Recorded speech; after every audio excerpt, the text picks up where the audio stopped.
യോഹന്നാൻ അദ്ധ്യായം 16. നിങ്ങൾ ഇടറിപ്പോകാതിരിപ്പാൻ ഞാനിത് നിങ്ങളോട് സംസാരിച്ചിരിക്കുന്നു.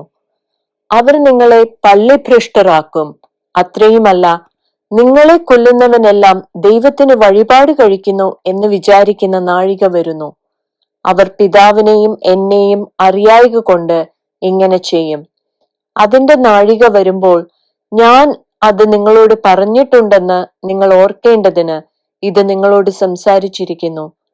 ആദിയിൽ ഇത് നിങ്ങളോട് പറയാഞ്ഞത് ഞാൻ നിങ്ങളോട് കൂടി ഇരിക്ക കൊണ്ടത്രേ. ഇപ്പോഴോ ഞാൻ എന്നെ അയച്ചവന്റെ അടുക്കൽ പോകുന്നു. നീ എവിടെ പോകുന്നു എന്ന് നിങ്ങൾ ആരും എന്നോട് ചോദിക്കുന്നില്ല. എങ്കിലും ഇത് നിങ്ങളോട് സംസാരിക്ക കൊണ്ട് നിങ്ങളുടെ ഹൃദയത്തിൽ ദുഃഖം നിറഞ്ഞിരിക്കുന്നു. എന്നാൽ ഞാൻ നിങ്ങളോട് സത്യം പറയുന്നു, ഞാൻ പോകുന്നത് നിങ്ങൾക്ക് പ്രയോജനം.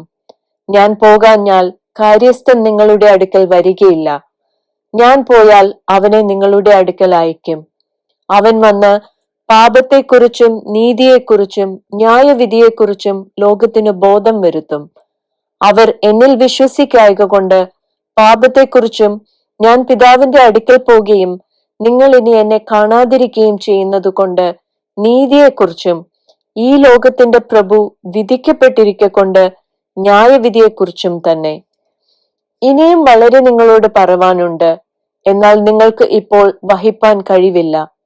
സത്യത്തിന്റെ ആത്മാവ് വരുമ്പോഴോ അവൻ നിങ്ങളെ സകല സത്യത്തിലും വഴി നടത്തും.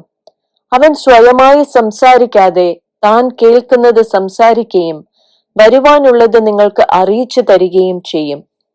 അവൻ എനിക്കുള്ളതിൽ നിന്നെടുത്ത് നിങ്ങൾക്ക് അറിയിച്ചു തരുന്നത് കൊണ്ട് എന്നെ മഹത്വപ്പെടുത്തും. പിതാവിനുള്ളത് ഒക്കെയും എനിക്കുള്ളത്. അതുകൊണ്ടത്രേ അവൻ എനിക്കുള്ളതിൽ നിന്ന് എടുത്ത് നിങ്ങൾക്ക് അറിയിച്ചു തരും എന്ന് ഞാൻ പറഞ്ഞത്. കുറഞ്ഞൊന്ന് കഴിഞ്ഞിട്ട് നിങ്ങൾ എന്നെ കാണുകയില്ല, പിന്നെയും കുറഞ്ഞൊന്ന് കഴിഞ്ഞിട്ട് നിങ്ങൾ എന്നെ കാണും. അവന്റെ ശിഷ്യന്മാരിൽ ചിലർ കുറഞ്ഞൊന്ന് കഴിഞ്ഞിട്ട് നിങ്ങൾ എന്നെ കാണുകയില്ല, പിന്നെയും കുറഞ്ഞൊന്ന് കഴിഞ്ഞിട്ട് എന്നെ കാണും എന്നും പിതാവിന്റെ അടുക്കൽ പോകുന്നു എന്നും അവൻ നമ്മോട് ഈ പറയുന്നത് എന്ത് എന്ന് തമ്മിൽ ചോദിച്ചു. കുറഞ്ഞൊന്ന് എന്ന് ഈ പറയുന്നത് എന്താകുന്നു? അവൻ എന്ത് സംസാരിക്കുന്നു എന്ന് നാം അറിയുന്നില്ല എന്നും അവർ പറഞ്ഞു. അവർ തന്നോട് ചോദിപ്പാൻ ആഗ്രഹിക്കുന്നു എന്നറിഞ്ഞ് യേശു അവരോട് പറഞ്ഞത്, കുറഞ്ഞൊന്ന് കഴിഞ്ഞിട്ട് എന്നെ കാണുകയില്ല, പിന്നെയും കുറഞ്ഞൊന്ന് കഴിഞ്ഞിട്ട് എന്നെ കാണും എന്ന് ഞാൻ പറയുകയാൽ നിങ്ങൾ തമ്മിൽ തമ്മിൽ ചോദിക്കുന്നുവോ? ആമേൻ ആമേൻ ഞാൻ നിങ്ങളോട് പറയുന്നു, നിങ്ങൾ കരഞ്ഞു വിലപിക്കും, ലോകമോ സന്തോഷിക്കും. നിങ്ങൾ ദുഃഖിക്കും, എന്നാൽ നിങ്ങളുടെ ദുഃഖം സന്തോഷമായി തീരും. സ്ത്രീ പ്രസവിക്കുമ്പോൾ തന്റെ നാഴിക വന്നതുകൊണ്ട് അവൾക്ക് ദുഃഖമുണ്ട്. കുഞ്ഞിനെ പ്രസവിച്ച ശേഷമോ ഒരു മനുഷ്യൻ ലോകത്തിലേക്ക് പിറന്നിരിക്കുന്ന സന്തോഷം നിമിത്തം അവൾ തന്റെ കഷ്ടം പിന്നെ ഓർക്കുന്നില്ല.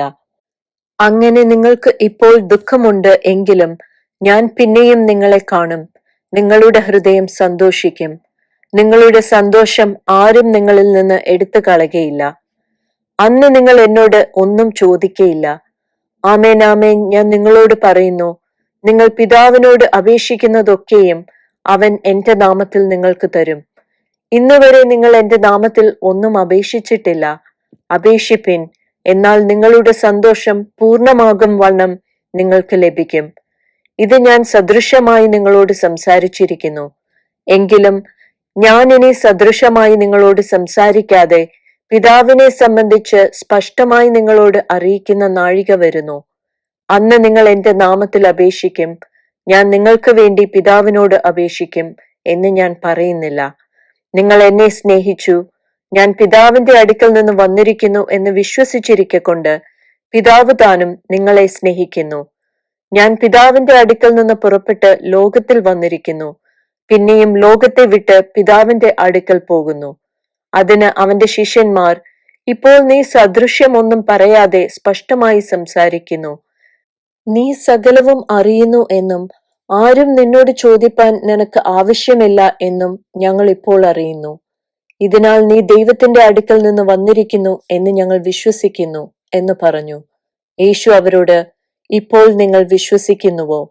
നിങ്ങൾ ഓരോരുത്തൻ താന്താന്റെ സ്വന്തത്തിലേക്ക് ചിതറിപ്പോകുകയും എന്നെ ഏകനായി വിടുകയും ചെയ്യുന്ന നാഴിക വരുന്നു, വന്നുമിരിക്കുന്നു. പിതാവ് എന്നോട് കൂടെ ഉള്ളതുകൊണ്ട് ഞാൻ ഏകനല്ല താനും. നിങ്ങൾക്ക് എന്നിൽ സമാധാനമുണ്ടാകേണ്ടതിന് ഇത് നിങ്ങളോട് സംസാരിച്ചിരിക്കുന്നു. ലോകത്തിൽ നിങ്ങൾക്ക് കഷ്ടമുണ്ട്, എങ്കിലും ധൈര്യപ്പെടുവിൻ, ഞാൻ ലോകത്തെ ജയിച്ചിരിക്കുന്നു എന്ന് പറഞ്ഞു.